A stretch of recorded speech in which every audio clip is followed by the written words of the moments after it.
ಇವತ್ತು ಆ ನರಸಿಂಹದೇವರ ಶಕ್ತಿಯ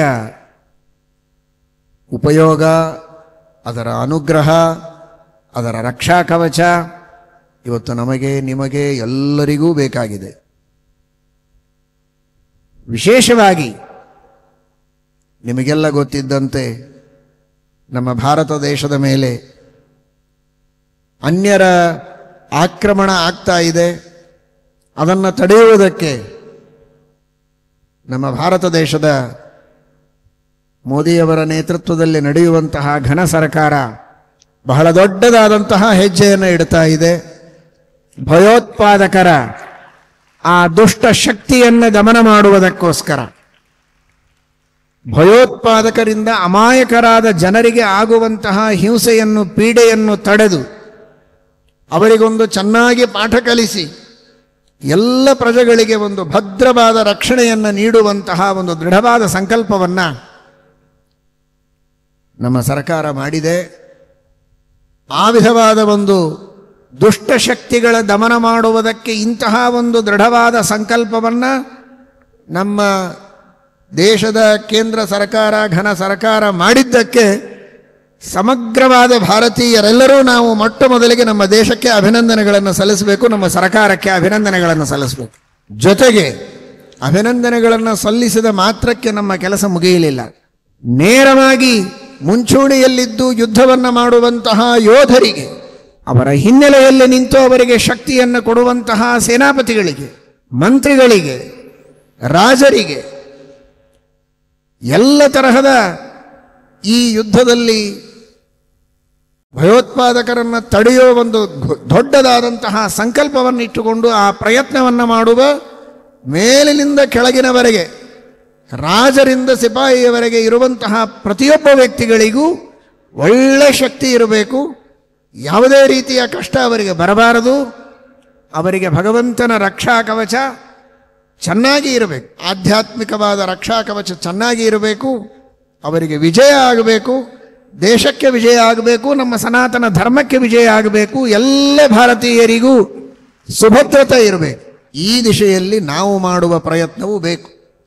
ನೀವೆಲ್ಲ ಟ್ಯಾಕ್ಸ್ ಕೊಡ್ತೀರಾ, ಅದರಿಂದ ದೇಶಕ್ಕೆ ಒಂದು ತರಹದ ಸೇವೆಯನ್ನು ಮಾಡ್ತೀರಾ. ಆ ರೀತಿಯಾಗಿ ದೇಶದಿಂದ ಆಗುವ ಕಾರ್ಯಗಳಿಗೆ ಒಂದು ರೀತಿಯ ಕರ ಕೊಡುವ ರೀತಿಯಲ್ಲಿ ನಿಮ್ಮ ಕರವನ್ನು ಮುಂದೆ ಚಾಚಿದ್ದೀರಿ, ಸಹಾಯ ಮಾಡಿದ್ದೀರಿ, ಮಾಡ್ತಾ ಇದ್ದೀರಿ, ಮಾಡ್ತೀರಾ. ಅದರ ಜೊತೆಗೆ ಕರ ಕೊಡುವ ಮೂಲಕ ಮಾತ್ರ ಕರ ಚಾಚಬೇಡಿ, ನಿಮ್ಮ ಕರದಿಂದ ಜಪವನ್ನೂ ಮಾಡಿ. ಆ ರೀತಿಯಲ್ಲಿಯೂ ನಿಮ್ಮ ಕರವನ್ನು ಕೊಡಿ, ನಾಮಸ್ಮರಣೆ ಮಾಡಿ, ನರಸಿಂಹದೇವರ ಸ್ಮರಣೆ ಮಾಡಿ. ನರಸಿಂಹ ಜಯಂತಿ ಹತ್ತಿರ ಬಂದಿದೆ. ಈ ನರಸಿಂಹ ಮಾಸದೊಳಗೆ ನರಸಿಂಹದೇವರೇ ಸರ್ಕಾರಕ್ಕೆ ಆ ಪ್ರೇರಣೆಯನ್ನು ಕೊಟ್ಟಂತಿದೆ, ನನ್ನ ಮಾಸ ಇದು, ಕೆಲಸ ಚೆನ್ನಾಗಿ ಮಾಡು ಅಂತ. ಆ ದೃಷ್ಟಿಯಲ್ಲಿ ನರಸಿಂಹದೇವರ ನಾಮಸ್ಮರಣೆ, ನರಸಿಂಹದೇವರ ಸುಳಾದಿಯ ಪಾರಾಯಣ, ನರಸಿಂಹದೇವರ ಸ್ತೋತ್ರದ ಪಠನ, ಗುರುಗಳಿಂದ ಮಂತ್ರೋಪದೇಶ ಪಡೆದಂತಹ ಶುದ್ಧವಾದ ರೀತಿಯಲ್ಲಿ ನರಸಿಂಹ ಮಂತ್ರದ ಜಪ ಮಾಡುವ ಪರಿಜ್ಞಾನ ಇದ್ದವರು ನರಸಿಂಹ ಮಂತ್ರದ ಜಪ, ಕುಳಿತಾಗ ನಿಂತಾಗ ನರಸಿಂಹ ನರಸಿಂಹ ನರಸಿಂಹ ಅಂತ ಹೇಳಲಿಕ್ಕಂತೂ ಯಾವ ನಿರ್ಬಂಧವೂ ಇಲ್ಲ, ಎಲ್ಲರೂ ಹೇಳಬಹುದು. ಅದಕ್ಕೆ ಕಷ್ಟವೂ ಏನಿಲ್ಲ, ಶ್ರಮವೂ ಇಲ್ಲ. ಆದರೆ ಭಕ್ತಿಯಿಂದ ಹೇಳಿ. ಉದ್ದೇಶ ಒಂದೇ, ನಮ್ಮ ದೇಶಕ್ಕೆ ರಕ್ಷಣೆಯಾಗಬೇಕು, ಎಲ್ಲ ಸಜ್ಜನರಿಗೂ ರಕ್ಷಣೆ ಸಿಗಬೇಕು. ನಮ್ಮ ದೇಶದ ಪ್ರತಿಯೊಬ್ಬ ಯೋಧರೂ ಕೂಡ ಅತ್ಯಂತ ಗಟ್ಟಿಮುಟ್ಟಿಯಾಗಿದ್ದು, ಆರೋಗ್ಯವಂತರಾಗಿದ್ದು, ಸಶಕ್ತರಾಗಿದ್ದು, ಚೆನ್ನಾಗಿ ಈ ಯುದ್ಧದಲ್ಲಿ ವಿಜಯವನ್ನು ಪಡೆದು ನಮ್ಮ ದೇಶಕ್ಕೆ ಭದ್ರತೆಯನ್ನು ನೀಡುವಂತೆ ಆಗಬೇಕು. ಆ ರೀತಿಯಲ್ಲಿ ಎಲ್ಲರೂ ಸಾಮೂಹಿಕವಾಗಿಯೂ ಮಾಡಿ, ನಿಮ್ಮ ಮನೆಯಲ್ಲಿಯೂ ಮಾಡಿ, ಮನಸ್ಸಿನಲ್ಲಿಯೂ ಮಾಡಿ. ಇದರಲ್ಲಿ ವಂಚನೆಯನ್ನು ಮಾಡಬೇಡಿ. ಇದು ಯಾರದೋ ಕೆಲಸ ಅಂತ ತಿಳಿಯುವುದಲ್ಲ, ಇದು ನಮ್ಮ ಕರ್ತವ್ಯ. ನಾವು ಮಾಡಬೇಕಾದದ್ದು ದೇಶದ ಸೇವೆ, ಇದು ಈಶನ ಸೇವೆ ಎಂಬ ಭಾವನೆಯಿಂದ ನೀವೆಲ್ಲ ಶ್ರದ್ಧೆಯಿಂದ ಮಾಡಬೇಕು. ಅದಕ್ಕೆ ಎಲ್ಲ ರೀತಿಯಿಂದ ನರಸಿಂಹದೇವರ ನೌಕಾ ಸೇನೆ ಹೋಗುತ್ತೆ ಅಂದರೆ ಸಮುದ್ರದಲ್ಲಿ ನರಸಿಂಹದೇವರು ರಕ್ಷಕರಾಗಿದ್ದಾರೆ. ನಾರಸಿಂಹ, ನೀರಸಿಂಹ, ಸಮುದ್ರ ಸಿಂಹ. ಸಮುದ್ರದೊಳಗೂ ಅಗಾಧ ಮಂಭೋ ವಿದಧಾತಿ ಭಸ್ಮ. ಅಲ್ಲಿರುವಂತಹ ಸಮುದ್ರದ ರಕ್ಷಣೆಗೆ ಇರುವ ನರಸಿಂಹ ನಮ್ಮ ನೌಕಾಸೇನೆಗೆ ರಕ್ಷಣೆಯನ್ನು ಕೊಡ್ತಾರೆ.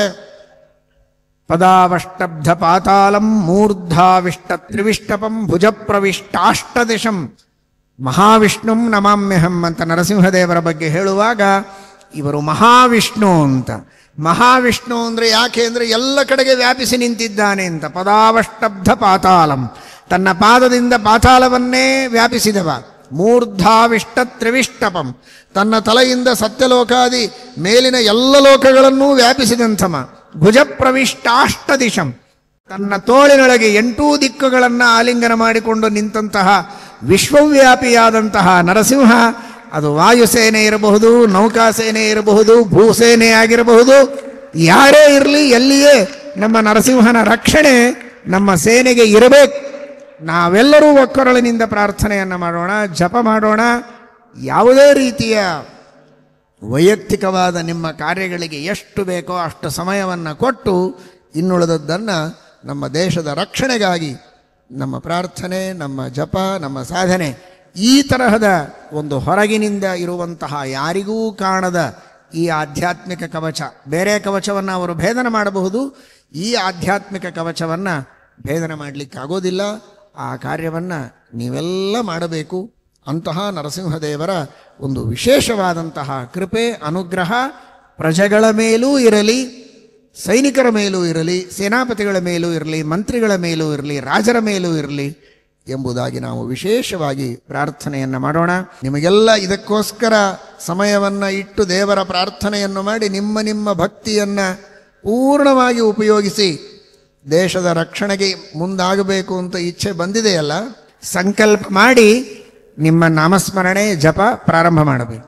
ಮಾತೃಭೂಮಿ ಪುಣ್ಯಭೂಮಿ ಕರ್ಮಭೂಮಿ ಭೂತಸ್ಯ ಉಪಗಣಸ್ಥಾನಮಾರಭ್ಯ ಬ್ರಹ್ಮದೇಶ ಪರ್ಯಂತಂ ಪರಿಕ್ರಾಂತಸ್ಯ ಅಖಂಡ ಭಾರತ ದೇಶಸ್ಯ ಧೀ ಸಚಿವ ಕರ್ಮ ಸಚಿವ ಕೋಶ ಸಚಿವ ಅಮಾತ್ಯ ಮಹಾಮಾತ್ಯ ಮಹಾಮಾತ್ರ ಸ್ಪಶ ಮಹಾಸ್ಪಶ ಪ್ರಣಿಧಿ ಮಹಾಪ್ರಣಿಧಿ ರಾಷ್ಟ್ರ ಪ್ರತಿನಿಧಿ ರಾಜಪ್ರತಿನಿಧಿ ಮಹಾದೂತಾನಾಂ ರಾಜ್ಯಾಂಗಭೂತಾನಾಂ ನಿರ್ವಿಘ್ನ ಕಾರ್ಯ ಪರಿಪೂರ್ತ್ಯರ್ಥಂ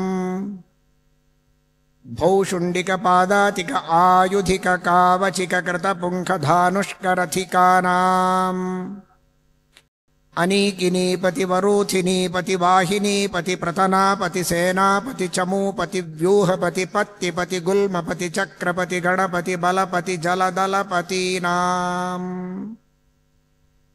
ವೈಮಾನಿಕ ವೈತಾನಿಕ ವೈರಾತ್ರಿಕ ವೈತಾಲಿಕ ವೈಜ್ಞಾನಿಕಾನಾಂ ಅಮಿತ ಪರಾಕ್ರಮೌದಾರ್ಯ ವೀರ್ಯ ಧೈರ್ಯ ಶೌರ್ಯಾವಾಪ್ತ್ಯರ್ಥಂ ದೇಶಾಭಿವೃದ್ಧಿ ಸಂವೃದ್ಧಿ ಸಂಸಿದ್ಧಿ ಸದ್ಬುದ್ಧಿ ಕಂಟಕಾನಾಂ ಮಹಾಮದ ದುರ್ಮದಾಂಧ ದುರ್ಮತಾಂಧ ದುರ್ವಿಚಾರ ದುರಾಗ್ರಹ ದುರಾಚಾರ ದುರ್ವ್ಯಸನ ಕಷ್ಟ ಪಾಪಿಷ್ಠ ವರಿಷ್ಠ ಭ್ರಷ್ಟ ಕಷ್ಟಾತಿ ಕಷ್ಟ ಪ್ರವಿಷ್ಟ ಧೃಷ್ಟತರಾರಿಷ್ಟ ಭಯೋತ್ಪಾದಕಾದೀನಾಂ ಅಂತಃಸತ್ವ ಸಂಪ್ಲವ ಸಮೂಲೋತ್ಪಾಟನಾರ್ಥಂ ಸರಸರಭಸ ಪಾದಾಪಾತ ಭಾರಾಭಿರಾಮ ಪ್ರಚಲಿತ ರಿಪುವಕ್ಷೋ ರೂಕ್ಷ ರಕ್ತ ಪ್ರವಾಹ ಪ್ರಖರ ನಖರ ವಜ್ರೋತ್ಖಾತ ರೂಕ್ಷಾರಿವಕ್ಷ ಶಿಖರಿ ಶಿಖರ ರಕ್ತಾಕ್ತ ಸಂದೋಹ ಶ್ರೀಮದುಗ್ರ ನರಸಿಂಹ ಪ್ರಸಾದ ಪ್ರಪುಷ್ಟ ಹಿಂದೂ ಸೇನಾ ದರ್ಶನೇನೈವ ಶತ್ರುಣಾಂ ಮೋಹನ ಭ್ರಾಮಣ ಜ್ವಾರಣ ಸ್ಫೋಟನ ವೇಪನ ಭೀಷಣೋಚ್ಛೋಷಣೋಚ್ಚಾರಣೋನ್ಮಾದನ ಉತ್ತಾಪನ ಉತ್ತಂಭನಾರ್ಥಂ ವೀರಧನಿಕ ಪ್ರಕಾಶಕ ಜನ ಪ್ರಶಾಸಕ ಸುಹೃತ್ ಪ್ರಧಾನ ಪ್ರಶಾಸಕ ಶೂರ ಪುರೋಹಿತ ವೈದ್ಯಾಭಿಯಂತ್ರ ಪೋಷಕ ಆಹ್ಲಾದಕ ಕಲ್ಯಾಣಕಾರಕ ಪದಾಭಿಷಿಕ್ತ ರುದ್ರ ವಸು ಆದಿತ್ಯ ವಿಶ್ವೇ ದೇವ ಮಿತ್ರ ವರುಣ ಇಂದ್ರ ಪಾವಕ ಅಶ್ವಿತ್ವಷ್ಟ್ರ ಪೂಷ ಸೋಮ ಭಗ ನಿಯಂತ್ರ ಜಗನ್ಮಾತೃ ಮಹಾಲಕ್ಷ್ಮೀ ಪ್ರಸಾದ ಸಿದ್ಧ್ಯರ್ಥಂ ಆಯೋಧನಾಯೋಜಿತ ಯೋಧಾನಾಂ ಆಯುರಾರೋಗ್ಯ ಸ್ಫೂರ್ತ್ಯುತ್ಸಾಹ ಪರಿಪೂರ್ತ್ಯ ಸಿದ್ಧ್ಯರ್ಥಂ ತರುಗುಲ್ಮಾನಾಂ ಛಾಯಾಪ್ರದಾನೇನ ಮಹಾಗಿರಿ ಮಹಾಪ್ರಸ್ತರ ಕಂದರಾಣಾಂ ಗೂಹನೇನ ಶಕುಂತಾನಾಂ ಶುಭಶಕುನ ಸೂಚನೇನ ಸರೀಸೃಪಾನಾಂ ವಿಷಬಾಧಾ ವಿದೂರಣೇನ ಚ ಸಹಕಾರಾವಾಪ್ತ್ಯರ್ಥಂ ಉದ್ಭಟ ಭಟ ವಿಕ್ರಮಾಕ್ರಾಂತ ವಿಜಯಲಕ್ಷ್ಮೀ ಪ್ರಾಪ್ತ್ಯರ್ಥಂ. ನರಸಿಂಹ ಮಂತ್ರ ಜಪಂ ಯಾವುದು ಮಾಡ್ತೀರಿ ಅದನ್ನು ಮಾತ್ರ ಹೇಳಿ. ನರಸಿಂಹ ಮಂತ್ರ ಜಪಂ, ನರಸಿಂಹ ನಾಮ ಸಂಕೀರ್ತನಂ, ನರಸಿಂಹ ಸುಳಾದಿ ಪಾರಾಯಣಂ ಯಥಾಶಕ್ತಿ ಕರಿಷ್ಯೆ. ಯುದ್ಧ ಸನ್ನದ್ಧ ಯೋಧೇಷು ಸ್ಥಿತ್ವಾಂತಃ ಪ್ರೇರಕೋ ಭೃಶಂ. ನಾರಸಿಂಹ ಪ್ರಭುರ್ನಿತ್ಯಂ ಹನ್ಯಾದ್ದಸ್ಯು ಜನಾನ್ ಖಲಾನ್. ಭಕ್ತಿಯಿಂದ ಪ್ರಾರ್ಥನೆಯನ್ನು ಮಾಡಿ ಸಕಲ ಸಜ್ಜನರ ಕಲ್ಯಾಣಕ್ಕಾಗಿ, ದೇಶದ ರಕ್ಷಣೆಗಾಗಿ ತಡ ಮಾಡದಂತೆ ಇಂದೇ ಪ್ರಾರಂಭ ಮಾಡಿ ನಾಮಸ್ಮರಣೆಯನ್ನು, ಸುಳಾದಿಯನ್ನು ಹಾಗೂ ಮಂತ್ರ ಜಪ ಮಾಡುವವರು ನಾಳೆಯಿಂದ ವಿಶೇಷವಾಗಿ ಭಕ್ತಿಯಿಂದ ಜಪವನ್ನು ಪ್ರಾರಂಭ ಮಾಡಿ.